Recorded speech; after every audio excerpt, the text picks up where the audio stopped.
আসসালামু আলাইকুম আমার সকল মা ভাই ও বোনদেরকে।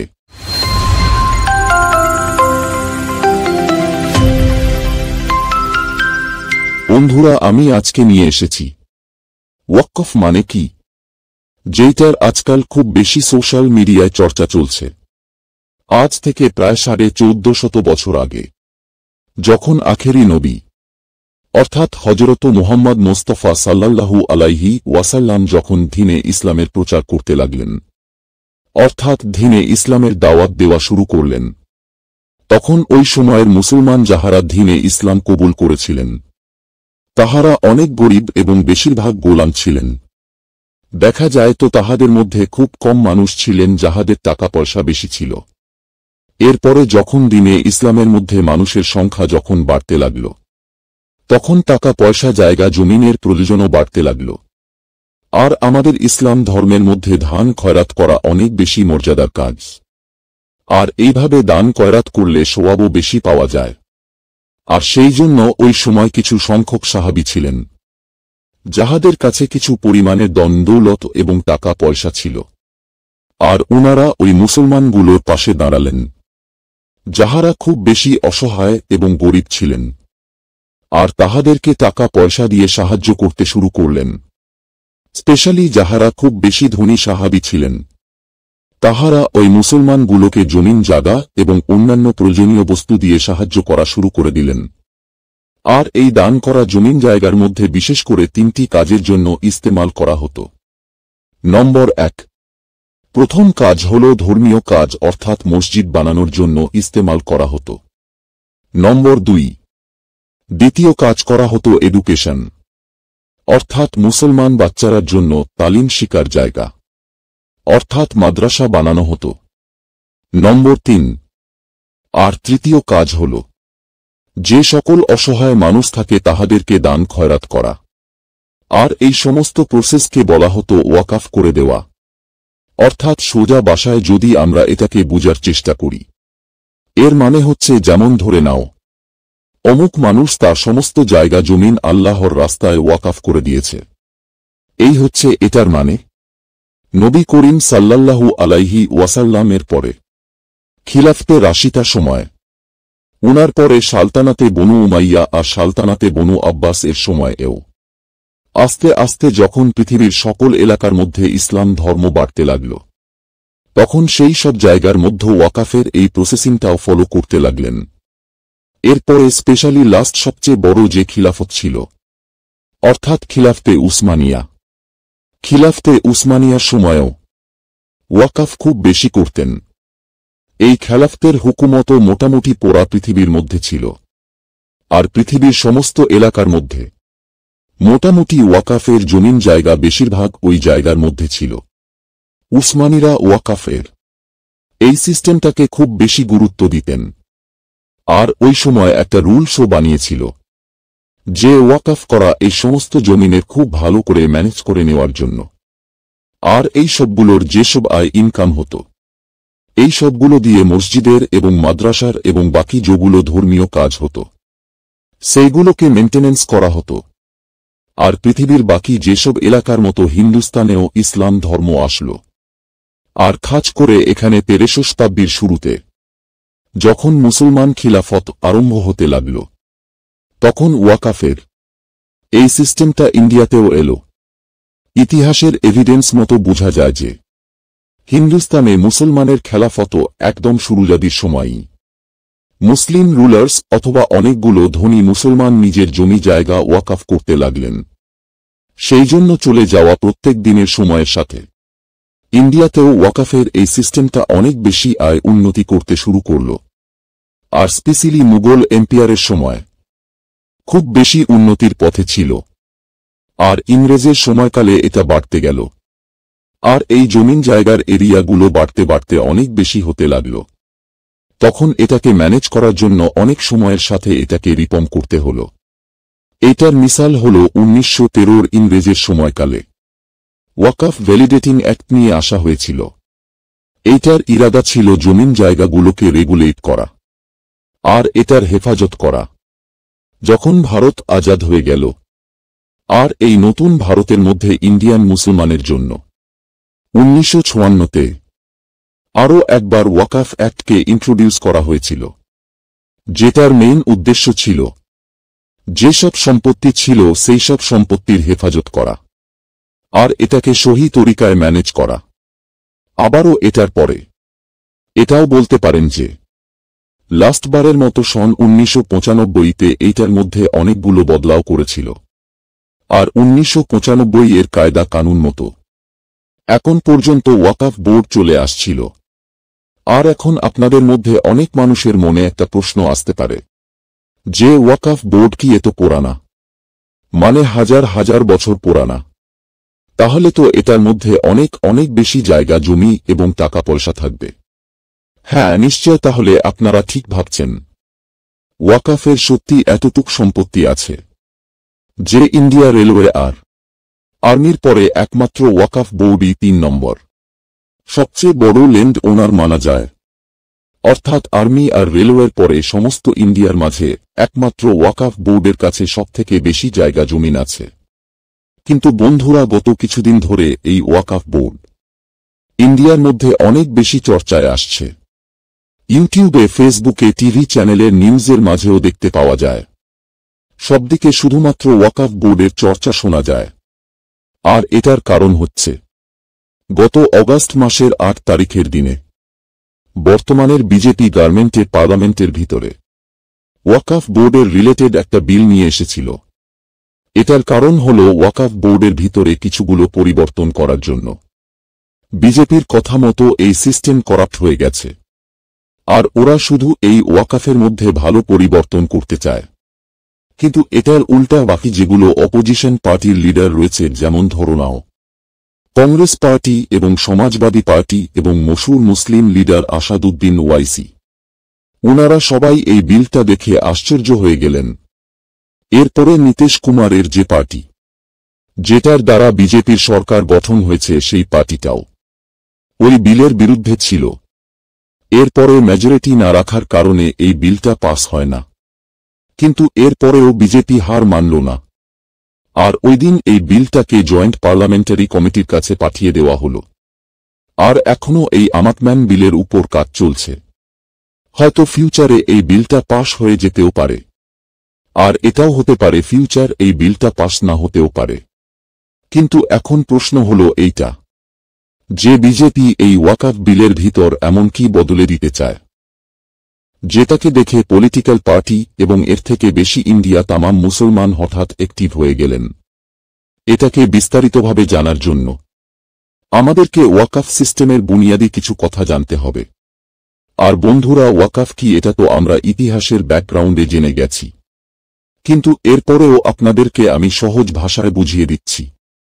যেমন ধরে নাও, আপনাদের জীবনে সমস্ত আয় ইনকাম দিয়ে একটা প্রপার্টি বানালেন, আর না হয় ধরে নাও আপনাদের বাপ দাদার আমলের জায়গা জমিন টাকা পয়সা আপনাদের হাতে এসেছে। আর যেমন ধরো আপনার কোনো অলি আওলাদ নাই, বা আপনার অলি আওলাদ আছে, এরপরেও আপনি সিদ্ধান্ত নিলেন, কেননা আমি আমার এই সম্পত্তি ধর্মের কাজের জন্য অথবা দান সদকা জাকাত করার জন্য দিয়ে দেব, অর্থাৎ ওয়াকফ করে দেব, আর আমি মারা যাওয়ার পরেও যেন এটা আমার কাজে আসে। এরপরে এটাকে আপনি ওয়াকফ করে দিলেন। আর যখনই আপনি এটাকে ওয়াকফ করলেন, তখনই এই সম্পত্তির মালিক আপনি আর না। তখন এই সম্পত্তি গড মানে আল্লাহর কাছে পৌঁছে যাবে। আরও এখানে একটা বুঝার কথা আছে যে এই সম্পত্তিগুলো পোরা জিন্দেগির জন্য মহান আল্লাহ তাআলার নামে হয়ে যাবে। আর এই সম্পত্তিগুলোকে কোনো মানুষ 20 বছর পরে হোক, আর 25 বছর পরে হোক, আর চাহে 100 বছর পরেও হোক, এটাকে বিক্রি করতে পারবে না।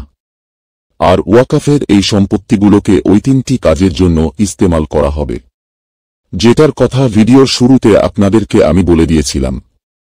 সোশ্যাল মিডিয়ার উপর অনেক মানুষ ওয়াকফ বোর্ড বিষয় লিখে থাকেন যে ওয়াকফ বোর্ড নাকি অনেক অনেক মানুষের সম্পত্তি কবজা করে আসছে, আর সেই জন্য ওদের পাশে এত বেশি সম্পত্তি, আর ওরা ফিউচারে এরকম কাজ করবে, সেই জন্য ওদেরকে থামানো জরুরি।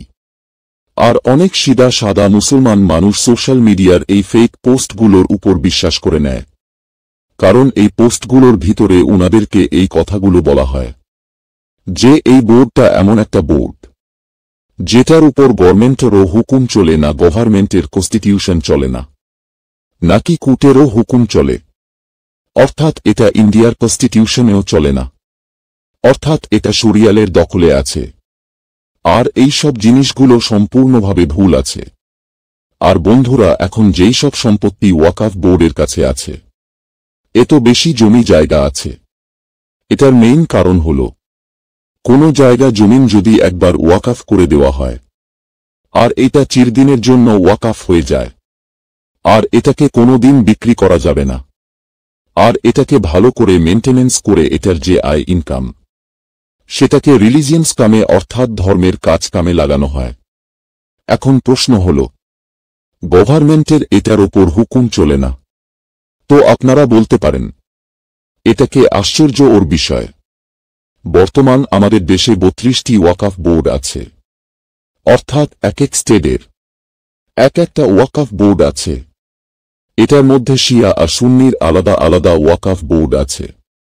আর এই স্টেট ওয়াকফ বোর্ডের কাজ হল স্টেটের ভিতর তামাম ওয়াকফ করা ধন সম্পত্তি জায়গা জমিন এসবগুলোর দেখাশোনা এবং হেফাজত করা। আরে এসবের উপর আরেকটা ওয়াকফ বোর্ড আছে যেটা সেন্ট্রাল লেভেলে ওয়াকফ বোর্ড কাউন্সিল বলা হয়, আর এই সকল ওয়াকফ বোর্ডকে হ্যান্ডেল করে। আর এই স্টেট ওয়াকফ বোর্ড যেগুলো মানুষ চালায় সেইগুলো মানুষকে সরকার থেকে চুনা হয়। আর ওই সার্ভে কমিশনার যে কোনো জায়গার মধ্যে গিয়ে সার্ভে করে যে এটা কি ওয়াকফ বোর্ডের জায়গা কি না, আর এই সার্ভে কমিশনারটাকেও গভর্নমেন্টের দ্বারা ছোনা হয়। আর ন্যাশনাল লেভেল এর মধ্যেও যেটা সেন্ট্রাল ওয়াকফ বোর্ড কাউন্সিল আছে, সেগুলো মানুষকেও গভর্নমেন্টের দ্বারা চোনা হয়। আর এই কথার উপরে বোঝা যায় যে এ সমস্ত বোর্ডকে গভর্নমেন্টের আন্ডারে চালানো হয়। আর এটার পরে এই সমস্ত ল্যান্ডের মধ্যে যদি কোনো অসুবিধা হয় তাহলে কোর্টের সামনে জবাব দিতে হয়। বাকি সকল ইনস্টিটিউটের মতো নিয়ম কানুনকেও ফলো করতেন।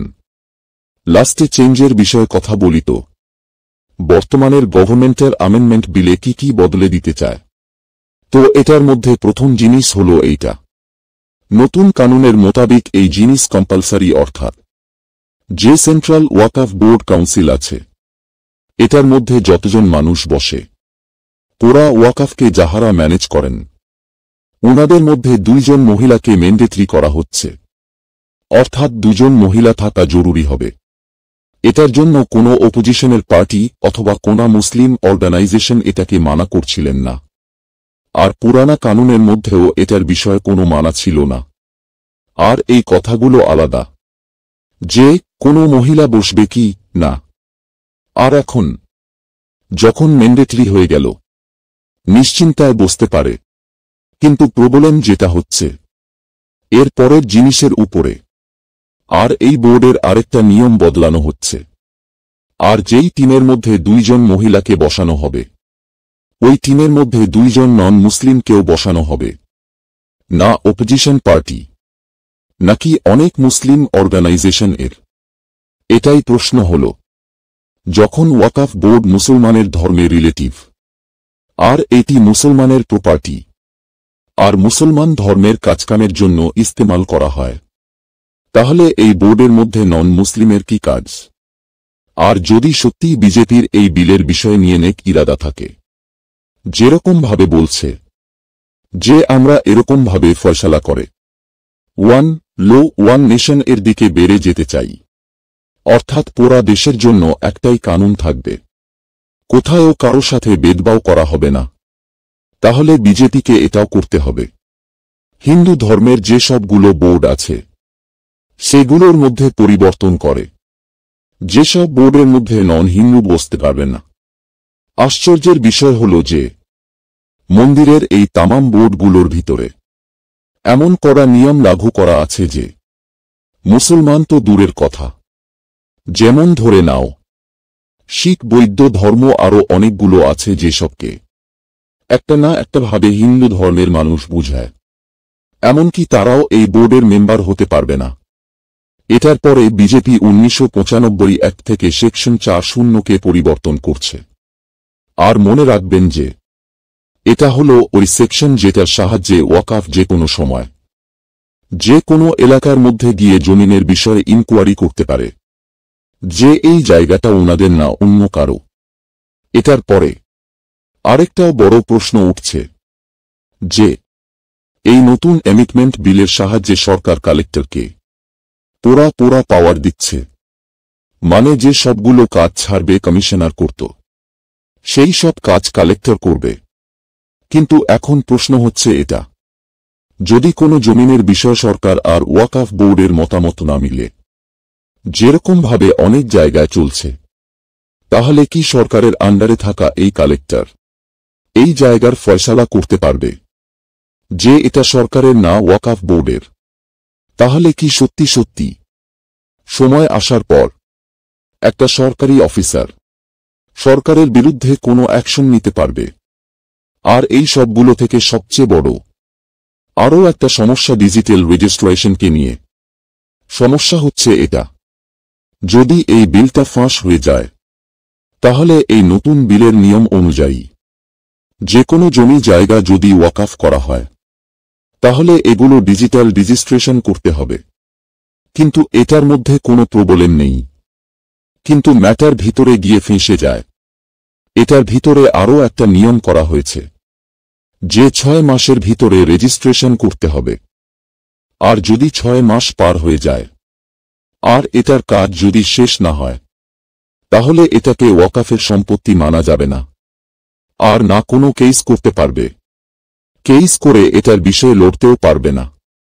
আর ওই পয়েন্টগুলোর কারণে অপোজিশন লিডার আর মেইনলি আসাদুদ্দিন ওয়াইসি সবথেকে বেশি আওয়াজ উঠালেন।